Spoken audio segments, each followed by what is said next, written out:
my name is Jennifer and I am the mum here on the Sky's Family channel, and I thought today you might be interested in touring my new sewing room. So let's get to it. Here at the Sky's Family, we want to address the issue of the Black Lives Matter movement. We fully support the need for better representation of people of colour and fair representation, and the issue of police brutality needs to be addressed, and it needs to be done, sooner better than later. This is an issue that's been facing most countries, if not all, for a long time. And we feel that if we can't explain our views or justify our views to our children, then they shouldn't be views that should be held in the first place. I can't explain to my children why police seem to be unfairly and cruelly targeting people of colour. And I think that we need to use our voices of privilege to support our brothers and sisters of colour as best we can. And it's an issue that's been boiling over for a long time, and it's reached a critical point that we think it really seriously needs to be addressed. Also, we want people to stay safe and, keep social distancing, wash your hands, sanitize, wear your masks where you need to. Even though New Zealand is now COVID free, we just because the risk is lower doesn't mean the risk is gone. And we want people all over the world to continue to remain safe and do the best they can to keep themselves and their families safe and healthy and well. Okay, so the first thing you'll notice when coming into the sewing room is this beautiful large cutting table. And we have shelving, the machines, and now let's take a closer look at everything. Okay, here we have my shelves in this side of the room. These are kit set shelves, and they are 4 shelves high, and I have 6 of these. I bought these from the warehouse for about $16 each, and my younger brother William and my son Harvey put most of these together, and William also built the table for me. We'll take a closer look at that later. Now, this isn't sorted out in any particular way, but I haven't really figured out how I want to sort things. I guess I will organise them more as I grow into the space. The one thing I have figured out is all of my buttons and my threads are all colour sorted in these jars. Sorting the buttons kept my kids quiet for about an hour or so as I colour sorted every single little thing. And each of the kids have a shelf in these shelves to keep their own personal project pieces and things that they're working on at the moment. This is also my windowsill. I have all of the balloons that my husband has given me. He doesn't often buy me flowers, but only because he gets really, really bad hay fever, so he gives me balloons instead. I have a few wands that I have made and little swords that I have bought. This is a miniature sword from The Hobbit. This is Thorin Oakenshiel's sword. And I just have little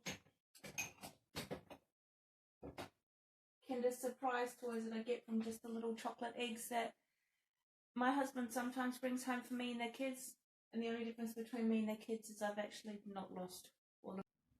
Okay, moving on to machines. You would have seen this machine in the title card, but this is an electric machine, and this does work. However, through moving house at one point or another, I have lost the bobbin assembly, and as soon as I get that piece, this machine will be fully functional, and then this will be the machine that I would teach the kids to sew on because it's very basic stitching. This is the machine that I use the most often. It is a Brother JA 1400, and this I do pretty much all of my sewing on. And it's a very good machine. It didn't cost a great deal. I bought it for about $150 from the warehouse. And it works really well. It's a good little workhorse, and I quite enjoy it. Now this machine is by far and large my favourite. I haven't got her completely working yet, but my grandfather and my uncle are on the case. There seems to be something seized in here, but everything else seems to move and work really well. I got this machine from a op shop. I went in after I saw it in the window, and the lady had said someone else had just gone to the cash point to get money out to buy this machine, and I begged and I begged and I begged her not to sell it to him because he was going to cut the legs off and use it as a coffee table. And I said, no, please sell it to me. I'll use it as a machine. I'll use it as it's supposed to be used. I'll give it a new life. And she let me pay it off, and I bought this for $120.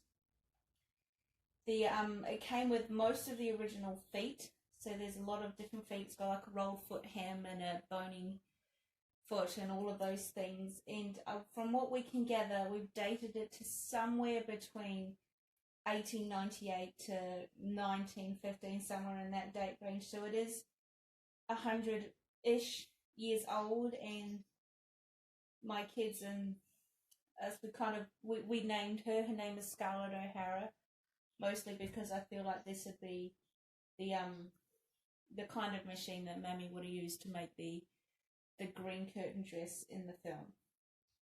She is my favourite, and I can't wait to get her working so I can use her to make some historically accurate gowns. This is my beautiful cutting table that my younger brother William built for me. He built it out of scrap pieces from work. He's a joiner and various many other things, and these are just the scrap pieces that sit on top and the bottom of a stack when they get a delivery of doors. So he just kept putting bits aside, and I drew him a picture with some measurements, and he built this for me, and it's strong because he sent me pictures of himself sitting on top of it, so I know it can take a bit of weight.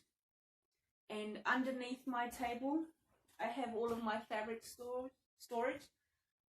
Most of this fabric is from thrift stores or from a online fabric store called backstreetbargains.co.nz,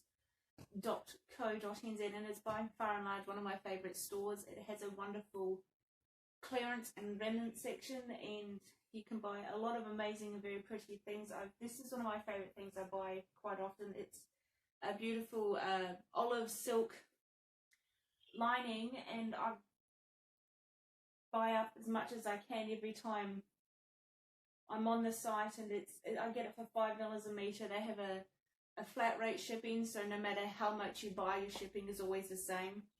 And they have a sample service where it's $4 just flat rate shipping, and I think you can get up to 8 fabric swatches. It's a really, really good store, and if you order before midday, most of the time it arrives the next day or early morning the day after that. So just for speed and quality, it's one of my favorite places to shop online. And I go to a lot of thrift stores and just find just random pieces of fabric. Sometimes I can get really, really good lengths of fabric, and sometimes I will go to Spotlight, but I don't quite often shop there because I do find it quite expensive. So all of my fabric storage is here. These are all the large bolted pieces of a few meters or more.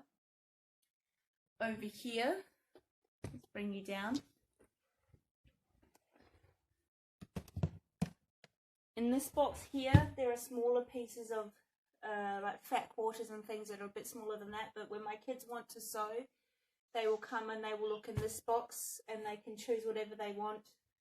And just over here I have a basket for cabbage and just little scrappy bits that I've cut off things, and they come in here and they can take whatever they want to make dolls' clothes and things, and whatever they're wanting to work on at the time.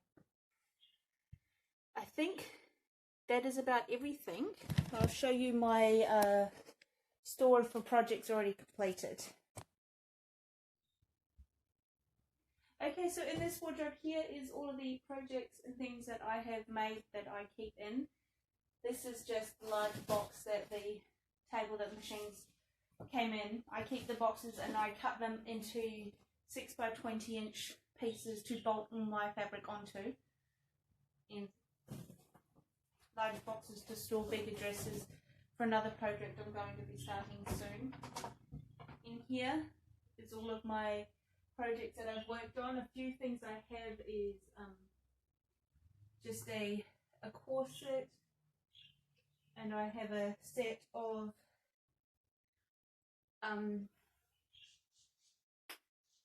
Edwardian Victorian type combinations, undergarments. So the corset would go with that. I have petticoats and corset covers and other aprons and things that I have made with my children.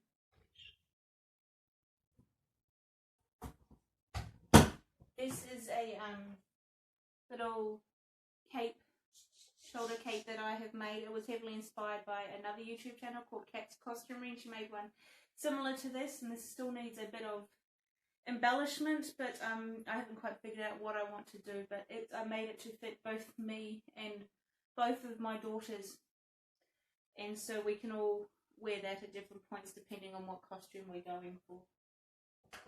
In this wardrobe here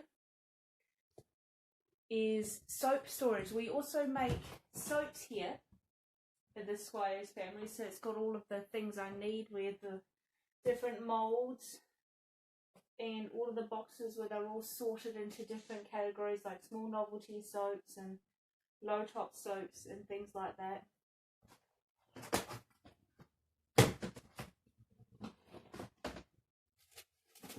So these are just a few of the little soaps that we make, and these are all vegan and for the most part additive and fragrance free. My kids had sensitive skin, and so I want to make things that they can use as well as, you know, that look cool as well. And that's pretty much everything in my sewing room. I hope you enjoyed the tour. If there's any project ideas you think that we can tackle as a group or I could do, I'd love to hear. Leave a comment down below, and don't forget to like and subscribe and share this video with your friends. It really does help us out. I think Willow's main goal is to hopefully get to 100 subscribers by the end of the year. It's not a massive number, but we're sitting at I think 26 at the moment. So she said when she gets there, she's going to taste test one of those 1,000-year-old eggs that we have purchased from an Asian supermarket that Willow quite often likes to buy snacks and treats from. But yes, so please like, share, comment, subscribe if you want to. If you don't have to, that's okay. And